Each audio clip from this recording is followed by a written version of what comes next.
Et salut mon petit pote, moi c'est François, bienvenue à toi sur la chaîne Au Bout du Fil, j'espère vraiment que tu es en énorme forme.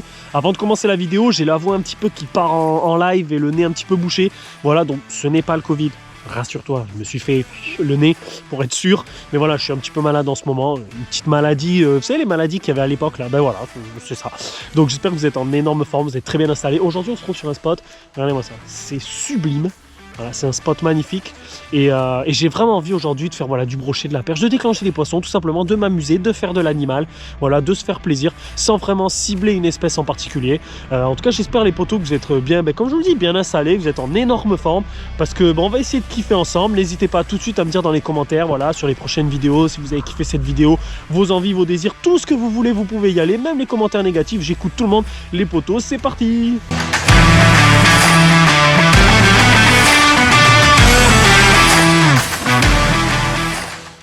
Bon les potes, on va commencer sur un petit griffon de chez Megabass. On va commencer sur un leurre, une grosse valeur sûre. Tout simplement parce que ben voilà, on va essayer de tester un peu le spot.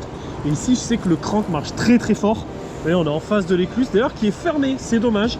Moi j'aime bien pêcher dedans, en général il y a du poisson. Et ici en plus j'ai le droit, donc c'est nickel. Mais voilà, hop, on va passer dans l'ombre. On va s'attacher le petit esdong et on y va. On va pêcher à la sortie de l'écluse, hein, évidemment. Ça peut vraiment... il peut y avoir du silure, donc ça, il faut faire gaffe. Mais majoritairement, vous pouvez avoir des perches, des basses, des trucs, hein, même des brochets, qui se tankent en fait derrière l'écluse et qui attendent que les fiches arrivent. Hein. Ça, c'est quelque chose que j'ai dû déjà sûrement vous dire. Mais c'est vraiment des bases très importantes. Hein. Toujours, on va rechercher les structures, les trucs qui peuvent nous aiguiller. Et là, voilà. Hein. Je commence au crank, je pense que je vais plutôt jerker après. Malheureusement sur la dernière session, ben, j'ai perdu mon jerk et là je suis vraiment dégoûté.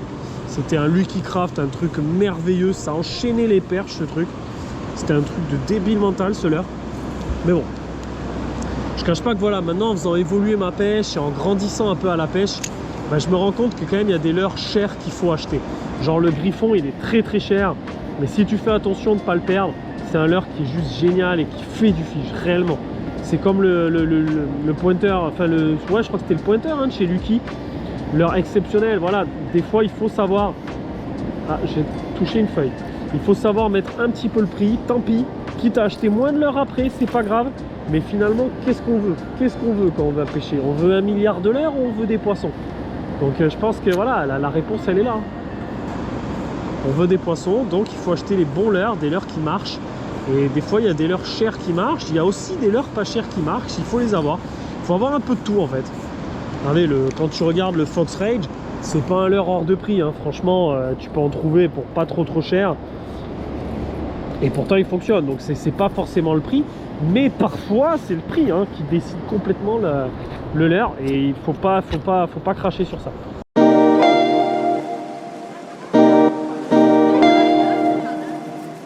Donc un leurre qui peut marcher très très fort l'hiver, c'est ceux-ci, c'est les leurres comme ça en fait, hein, articulés. C'est des leurres qui marchent très très fort l'hiver parce qu'en fait ça imite un poisson apathique, un poisson blessé, un poisson malade.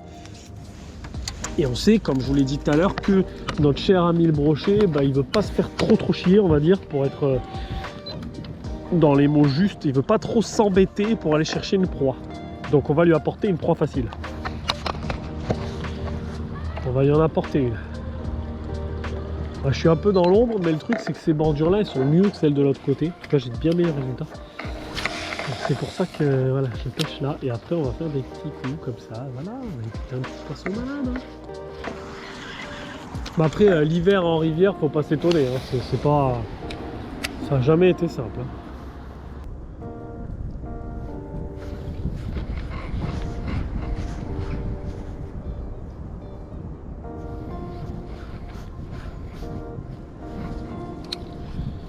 Alors, le buster, c'est vraiment une pêche de patience aussi. C'est-à-dire qu'il faut beaucoup le lancer. Ouais, le buster, ça peut vraiment te faire péter un câble parce que c'est relativement lourd. C'est un leurre qui est lourd, qui est dense, qui fait du bruit. C'est pas agréable de pêcher au buster. C'est pas, tu sais, t'as pas qu'à mouliner quoi. Il faut taffer un peu. Par contre, franchement, quand ça tape, c'est exceptionnel parce que l'avantage du buster, c'est que vraiment tu vois le brochet taper dessous. J'ai pêché peu de brochets au buster, mais je le conseille toujours parce que j'ai tellement de gens autour de moi qui m'en parlent. J'ai déjà fait quelques brochets au Buster. Et donc je dis pas que ça marche pas, loin de là, ça marche très fort. Mais c'est vrai qu'il faut être très très patient. Il faut limite avoir une canne pour ça. Moi celle-là, elle n'est pas faite pour. C'est plutôt pour le swim. Hein. Mais franchement, ça se fait. C'est pas trop désagréable. Le brin est suffisamment dur pour pas que ce soit trop désagréable. Après voilà, les droites-gauche, les poses, comme je vous ai expliqué la dernière fois. Après il faut surveiller. Oh putain! Ouais, j'ai eu un énorme suivi. Voilà. Ouais. Oh la vache. Oh,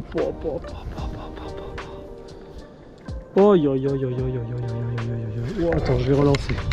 Oh là là, vous l'avez pas vu, je pense que vous le verrez pas. Oh, j'ai le cœur à 1000. Ah, il y a un brochet de facile 80 qui m'a suivi là. Ouais, j'ai vu son ombre.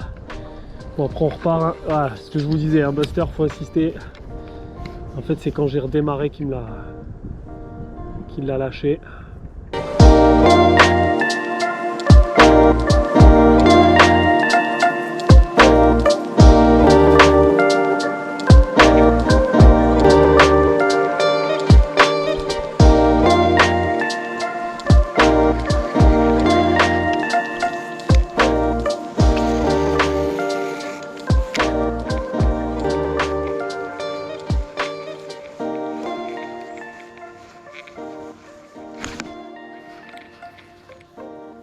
Putain, j'en ai encore raté un quoi. C'est abusé.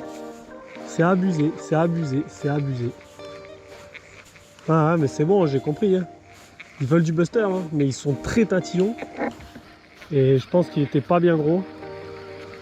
Et je sais où ils sont maintenant. Maintenant, il faut insister. On va essayer au moins d'en déclencher un. Allez. Ah ouais, ils sont sur les bordures là, je viens d'en rater un petit. Il y en a plein en fait, plein. Mais ils sont super durs à faire. Aujourd'hui, ils sont super durs à faire. Et je suis dégoûté de vous avoir le raté parce qu'il était vraiment impressionnant. C'est le seul qui a vraiment frappé fort. On va voir après avec un autre type de leurre, voir si ça marche pas.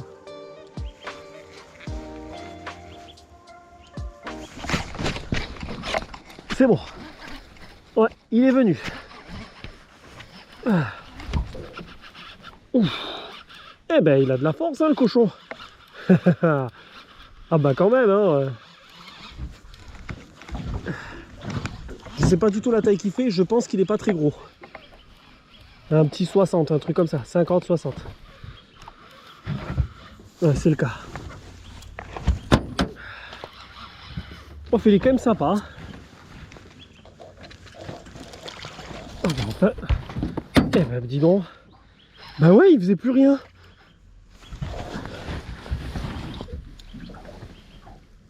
Voilà.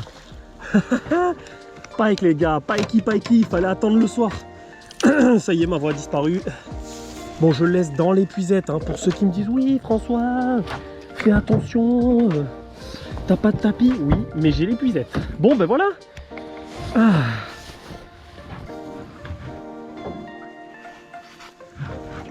Bon voilà les potes, le brochet. Il est quand même carrément stylé, il saigne un peu, mais il est magnifique. Petit brochet. Voilà, petit pikey. Mais en fait, il s'est pas bougné dans la branchie, il s'est piqué sur le côté, donc j'ai un peu de chance. Mais il saigne un peu, donc on va très vite le relâcher. Très beau brochet, ça c'est le problème du Buster. Je suis pas hyper fan de ce leurre pour ça, parce que les deux tripes, il y en a un qui est très loin derrière. Et s'il prend au premier, il se pique derrière. Mais bon, voilà, beau poisson. Allez bébé, il faut repartir mon pote. Allez mon grand, voilà. Yes les copains, yes, super brochet. Il a fallu attendre le soir. On va continuer sur ce secteur où il y a vraiment de l'activité depuis tout à l'heure. Là-bas ça a chassé. On va continuer au Buster. Je vous avais dit que c'était un très bon leurre. On continue. Ah ben ça fait vraiment plaisir. Après une journée très dure comme ça, ça fait super plaisir. Et puis j'avais pigé un petit peu où ils étaient. Et puis ça faisait 2-3 fois que j'avais des suivis de pike. Et j'arrêtais pas de me dire mais c'est pas possible quoi. Comment ça se fait qu'ils prennent pas? Et puis il a fallu vraiment faire des très grosses pauses en fait. Donc ce que je croyais pas, je pensais pas qu'il fallait faire des pauses, en fait si. En fait, il me l'a pris sur la pose, hein, parce que en fait, c'est à la vue que j'ai vu qu'il avait mordu le leurre. Le gros souci, c'est que ça l'a un peu blessé, mais j'ai regardé, ça n'a pas touché la branchie. Donc normalement, c'est bon pour lui, mais c'est vrai que c'est un peu le problème du Buster, je trouve. Limite, j'hésite à l'enlever, cet hameçon. Il y a un hameçon derrière, qui est vraiment, vraiment derrière. Et le problème, c'est que souvent, s'il se pique sur le premier hameçon, ben, le deuxième derrière, en fait, il te défonce le poisson. Et s'il n'est pas bien pris, ça te défonce le poisson. C'est vraiment le gros problème de ce genre du jerk, c'est cet hameçon, qui est pour moi beaucoup... Enfin, après, il est pratique parce que ça évite voilà, les poissons un peu tatillons qui vont juste la gripper derrière. Tu vas les accrocher, donc c'est un mal pour un bien. Hein. Mais je trouve que... Je sais pas, il y a un truc avec ce leurre qui fait que souvent les poissons ils sont piqués, wow, c'est costaud. L'état de la moquette de mon bateau, truc de fou. Tellement il y a eu de brochets cette année sur cette moquette que j'ai pas du tout nettoyé parce que je suis un feignant. C'est un truc de ouf. Mais je pêche par là parce que tout à l'heure là, quand j'étais en train de pêcher là-bas, ici il y a eu 2 fois une espèce d'attaque sur l'eau là. Et bon, il y a un gros plouf là par ici. Alors, est-ce qu'il y a un brochet? Je sais pas, mais en tout cas, il y a un truc.